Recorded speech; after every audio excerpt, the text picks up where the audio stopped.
I didn't even have a joke for the intro. This just makes me sad.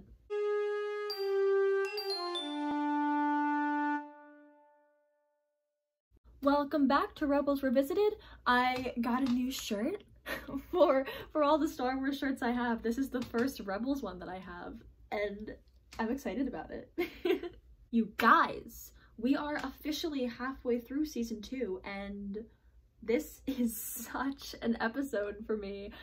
I believe I've mentioned before my categorized list of Rebels episodes for various kinds of comfort, and let me tell you, I have watched this episode so many times. This is one of the top Rebels therapy episodes for me. I have literally seen it so many times.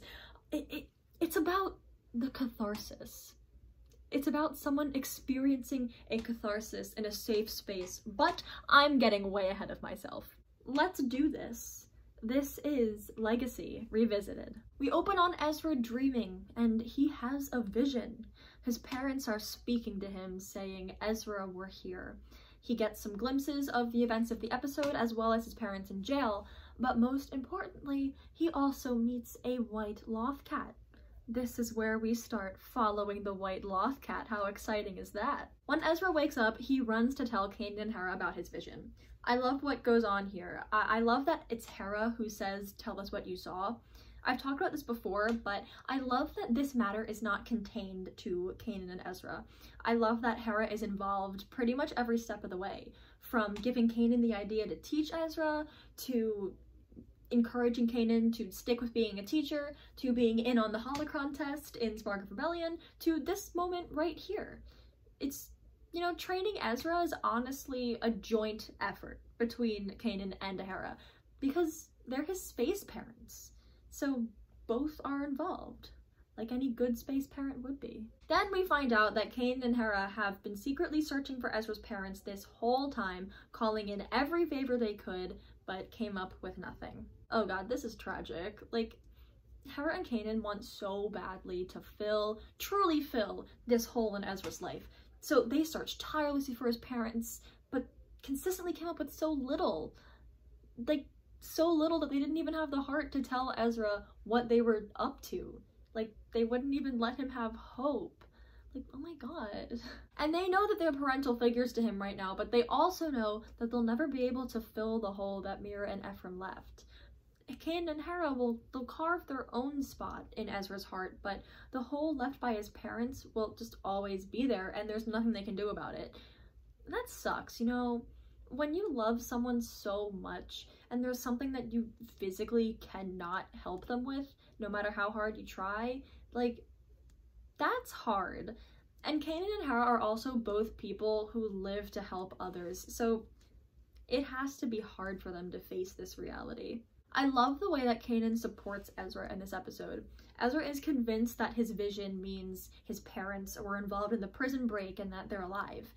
Now, this whole vision thing has happened before with bad results, but Kanan knows that this is really important to Ezra, so he gets on board and offers up a Jedi trick that might help. You know, even if he doesn't think that this is going to work out the way Ezra wants it to, he's still going to support Ezra. Now, the Jedi trick that Kanan teaches to Ezra here gives us some really cool Force insight. Listen to this. You have to open your mind to the truth as the Force presents it. That can mean something good or something bad. Don't try to see what you want to see. Let the Force be your guide. Stay in the moment, be in this place, at this time. I love how Rebels just casually gets into Force lore like that. I mean, we all talk about World Between Worlds and the Loth Wolves, but Force lore was tackled in small ways. Just little lines, literally all the time, especially in teaching moments like this one. It's sewn into the fabric of this story, and I love that. Back to the theme of support. This moment really touches my heart. I know you have to go, but that doesn't mean you have to go alone. We support you. We're family. See, we all know this about them. Like, we know that they're a family and they support each other, but it hits different to actually hear it out loud. Like, it's one thing to recognize the dynamic of, oh, they support each other, but it's another thing to actually hear the words, "we support you." Like, most shows are not this open and on the nose with promoting or building healthy relationships, and God, I love that about Rebels. It's so important that they do that. You know, it's one thing to assume that a person you love knows you support them, and it's another thing to actually say the words, "I support you," and make it absolutely undeniable that you love that person. And in a situation like this, Kanan and Hera need to do that with Ezra. Ezra needs that validation because he struggles with insecurity and his familial life was so inconsistent up to that point, and I just think it's important to normalize that sort of verbal validation. Alright, so the next thing I want to talk about is this moment right here when Ezra, Kanan, and Zeb are fighting off some Imperials and the Inquisitors show up. First of all, who let Seventh Sister near Ezra again? Can we please get a restraining order on her? She's not allowed within 500 feet of Ezra. But look at Ezra here as he runs toward the Inquisitors. He's so reckless and, most importantly, angry. This is Ezra displaying unhealthy attachment, in this case to his parents. Ezra's just trying to find his parents right now. It's like he has tunnel vision, right? The Inquisitors are standing in the way of him getting to his parents, and he's not even thinking about if he can actually take them in a fight or not. All that matters is that they're in the way. Now, I've compared Ezra to Anakin on this account before, but sometimes he really is like Anakin. His fierce attachments to his family at this stage make him pretty volatile.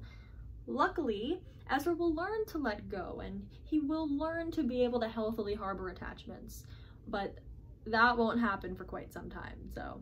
Okay, oh god, now this moment seriously strikes a chord for me. Here's the moment. Ezra, I know how important getting to Lothal is. No, Kanan, actually you don't know what this is like. You're right. I never knew my parents. Kanan, I'm sorry. No, it's okay. It's too late for me, but maybe not for you. Okay, that's a lot for me, quite honestly. It just feels like there's a lot going on there in that quick exchange, you know? For one thing, that's a key thing that separates Kanan and Ezra. Their relationship to having attachments is so different. While Depa Billaba had a nice philosophy on attachments, she wasn't Kanan's master for very long, and the general culture of the Jedi Order had a pretty toxic take on attachment. They really took their views to an extreme on that one. So, for one thing, Kanan never really had a parental figure, and as far as attachments go, he had to learn how to let attachments into his life, I would imagine. He would have to unlearn what the Jedi Order instilled in him about that. Now, Ezra was the opposite. Ezra grew up with loving parents, and then everything was taken away from him at a young age. So, Ezra clings desperately to any familial relationship he finds because of that experience. Ezra has to learn how to loosen his grasp on his attachments. Kanan physically cannot understand how his apprentice is feeling right now because the relationship a child has to a parent is so unique, and he fully acknowledges this. But I think it's important that Kanan says, "It's too late for me, but maybe not for you." When he can't empathize, when he can't relate to Ezra, Kanan makes an effort to at least understand and fully support Ezra, no matter what. He could just push the old Jedi rules and say, "Ezra, you need to let go here, we can't carry this out." But he doesn't say that. He's going to help Ezra carry this out, and he's going to be there to support him no matter what the outcome is. And God, is Ezra gonna need that support. Also, the fact that we got to hear Kanan say, "It's too late for me." We don't often get to hear a Jedi feeling like that about his parents, you know? There's a longing to that, and there's a bitterness to that, and it's not something we usually get to see from Jedi characters. So I like that moment a lot. Okay, now I want to jump to the part where Kanan and Ezra are flying back to Lothal to follow through on pursuing information about the Bridgers. Can I just play a bit of this here moment? Thank you for everything you've done for me. You're always there when I need you most. Hey, I know what it's like to lose someone close and not have anyone. When I lost my master, I was alone. Regardless of how this turns out, I didn't want you to be. And in this way, Kanan relates to Ezra as best he can. While Depa was not like a mother to him, she was close to him, and Kanan is basically saying he understands grief and he's going to use that experience to soften the blow for a kid just like he was. And he's going to use that experience to give Ezra the support that Kanan himself lacked. Like, Kanan's trauma seriously affects him, right? Like, he literally displays symptoms of PTSD. A person's ability to cope with trauma can be linked to how much support they got after a traumatic event, and Kanan did not get any support. And he was so young too. Kanan knows that all that kind of messed him up, but he's going to use that experience in sort of a positive way. He's going to use that experience to help Ezra and support him in his time of need, to give him what he didn't get and what could have saved him a lot of strife. Also, I feel like even though the episode doesn't say it, this ties directly to Stealth Strike. In that episode, Ezra finally expressed that he basically didn't feel like he was being emotionally cared for in the midst of Kanan and Rex's feud.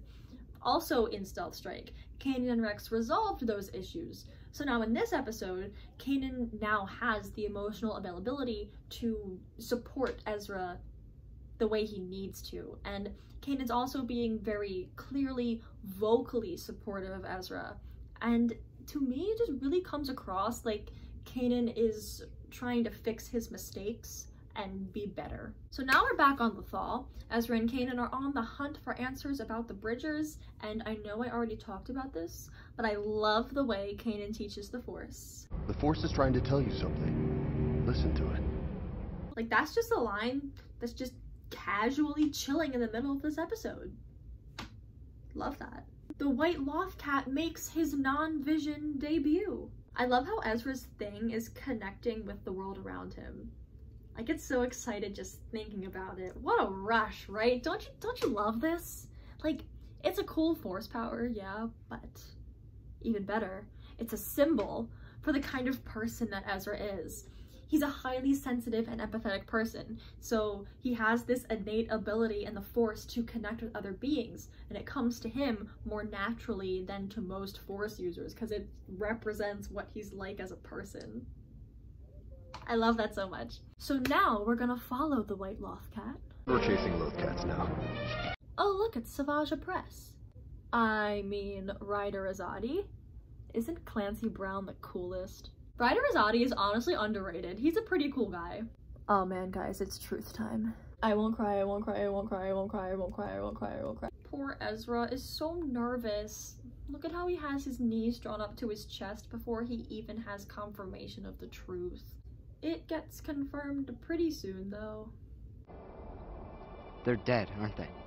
He says it like he knew all along. Hope can be a dangerous thing. Just the way his face falls in soul-crushing disappointment. This is too real. Why can't things just work out and be okay? When I watched this scene on the rewatch, I took 2 separate cry breaks and they were both like a full minute long. When Ezra just gets hit with that truth and he sits with it for a moment and then he says it so small, he says, Please tell me what happened. Oh my god, why can't I hug him? It's killing me. Every single detail of his parents' death sends me over the edge. When Azadi says they were inspired by Ezra's message and Ezra just gives that little gasp, like, shut up.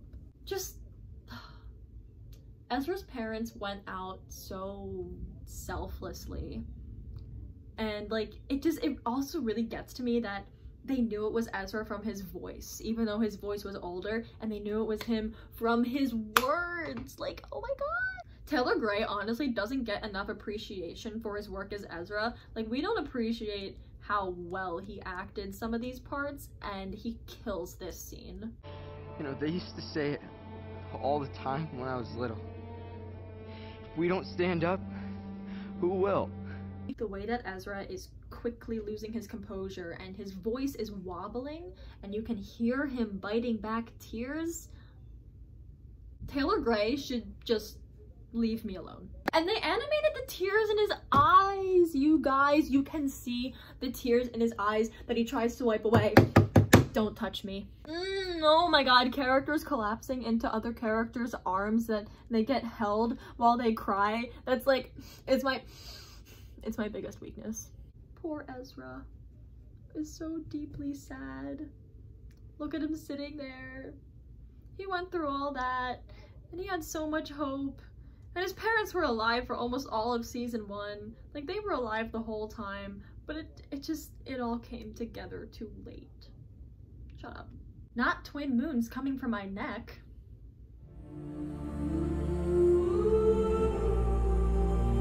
That's such a beautiful and stirring piece of music.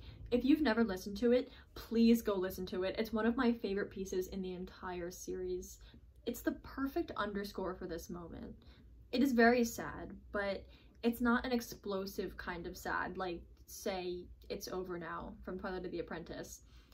It's a gentle sadness, a tender sadness, a fragile sadness that you hear in this music, and that's exactly what this scene is. It's a piece of music that says, "Nothing can quell this grief except time, but I will still hold your hand until then." It's the sort of sadness where you wrap yourself in a blanket and you stay in your room all day and you don't say a word to anyone and you feel as fragile as a house of cards. And if you ever felt like that, then you'll feel that in this music, and you'll definitely sympathize with Ezra in this situation, in this part. Also, the sound of this piece is such a unique one to have in Star Wars. Like, the use of vocal elements are not new to Star Wars. They're used pretty often in Star Wars, but I feel like it's usually like a big choir for dramatic effect, like in Duel of the Fates. But in this one, there's only a few voices, and it's very simple. Actually, it sounds a lot like a Doctor Who score. If you played this for me and I didn't already know what it was, I would probably guess that it was from Doctor Who. It sounds a lot more like that than it does a Star Wars score. So Ezra gets a follow-up to his initial vision, and his parents speak with him as they look at Capital City in its pre-imperial glory. There's one exchange that really gets to me. It's beautiful, isn't it, son? Yeah, so peaceful. That is all going to change when the Empire arrives. But I don't want things to change. They already have, Ezra. Everything changes so fast for this poor kid, man. It's easy to get caught up in his energy and his humor and his evolving combat skills, especially after this last stretch of episodes, and you forget that he's still just a vulnerable kid. This line reminds me of what he'll say in World Between Worlds, where he tells Ahsoka, "Sometimes I wish my life were different. Why can't things be like they were?" I really like that this is a struggle that they show with Ezra throughout the series. It's only fair that he's allowed to have the narrative space to feel these things, because this show puts him through a number of huge and sometimes irrevocable trials, and I know if I were him, I'd long for a simpler, less emotionally devastating time in my life. Can't we all relate to that though? Like, don't we all just have moments in our lives where we say to ourselves, how did things end up here, and it's killing me that they can't go back? I told you. This is one of the most frequent offenders for Rebels therapy. But then, the vision leaves Ezra with his mother saying, "Without hope, we have nothing." So even in this darkest of times, it's not devoid of hope, which is definitely a concept that's integral to the spirit of Rebels, and I love that. So then Kanan enters. He says the moons are setting, which means Ezra has been up all night, just sitting here in his grief. Do you think Kanan stayed up all night too, like just to keep an eye on him, make sure he's okay? Also, he looks so sad when he approaches Ezra. Like, you can tell that he wishes he could take Ezra's pain away. Let me just play what he says to Ezra, because oh my god. The Jedi teach that life doesn't cease at death, but merely changes form in the Force. Your parents are alive inside you, Ezra. They will be. Always. I'm too emotional, I can't even elaborate on this, but stuff like this is what Star Wars is about to me. It's so beautiful. I love the Force. There is no death, there is the Force. And that closing shot, so gorgeous, so stirring, just that imagery, man, wow.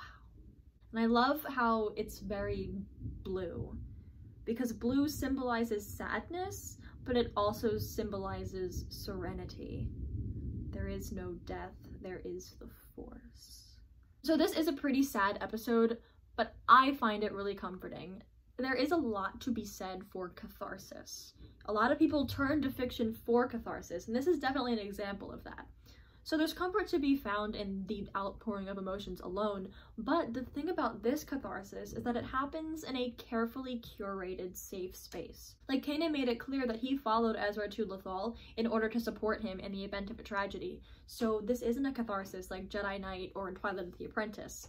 This is a situation where Ezra is hit with a freight train of grief, but Kanan is there to be his rock, and Kanan is there to hold him as he cries, and Kanan is there to give him space but watch over him, and Kanan is there to offer reassuring words about the Force. This episode is brutal in its realism.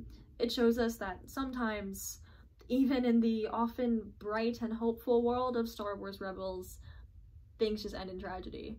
And sometimes you have hope about something and it just comes crashing down around you, and there's no consolation and there's no escaping the grief. But this episode also holds your hand through it all and says to you gently, time heals all things. And I just think that's very comforting. I'm so sorry you had to see me like this. Judging by this experience, I'm already scared of Twilight of the Apprentice, and I'm already apologizing profusely for Jedi Knight. Thanks for watching though, and may the Force be with you always.